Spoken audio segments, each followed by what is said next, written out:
लोक जनशक्ति पार्टी रामविलास ओडिशार कार्यकारी सभापति आज आमर समीक्षा बैठक चलती पार्टी जेहेतु कौ जिले में कौन संगठन अच्छी कौटी ब्लॉक लेवल संगठन अच्छी कौटी संगठन बढ़ी कौटी कमी कौटी कौटी दुर्बलता अच्छी एवं कौन कले पार्टी आग को जीव से आम समीक्षा बैठक चलती आमर 26 जिले राज्य जिलार सभापति माने नियुक्ति हो सारे लेबर से महिला सेल 25 जिला सरला एवं लेबर सेल 15 जिलार सभापति नियुक्ति हेले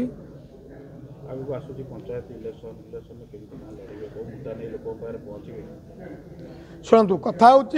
आम हूँ एनडीए अंशीदार दल लोक जनशक्ति पार्टी रामविलास एनडीए एक अंशीदार दल भाव सारा भारत वर्ष में काम करुच्ची आम विगत इलेक्शन रे मनमोहन महोदय सहित आलोचना करी एवं केंद्र नेतृत्व को प्रार्थना करी एमान सहित आम आलियंस रे काम करी आसुअछि एवं आज ओडिशा रे बीजेपी सरकार आसीछि सेथिरे मोर ब्लॉक सभापति जिला सभापति संपादक एवं पंचायत सभापति बूथ कमिटी के नहीं आम चुनाव को जाइथिलु एवं चुनाव रे आम सफल पाइलु एवं आज ओडिशा रे सरकार अछि मुद्दा नहीं लोक पहुँचे मुद्दा आम पाखे आप जो पचार पंचायत निर्वाचन कथा मुद्दा तो बहुत अच्छी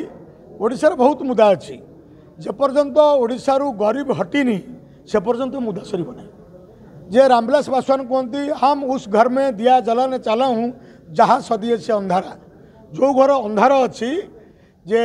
से लोक को आम आलोक देखू केंद्र सरकार ओडिशा सरकार आसुवा अनुदान को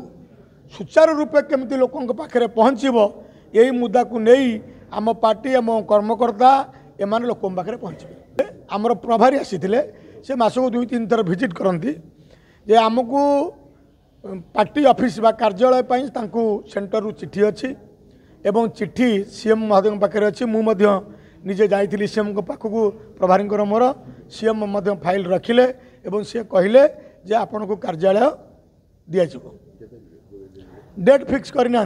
किंतु प्रतिश्रुति देते दिज्व ए कथा नहीं कि आम आमर सेक्रेटरी 2-3 तारिख में दिल्ली जबार व्यवस्था अच्छी से आमर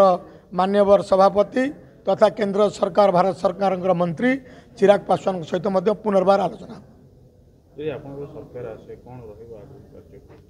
आम तो सरकार अच्छु बर्तमान सरकार अच्छु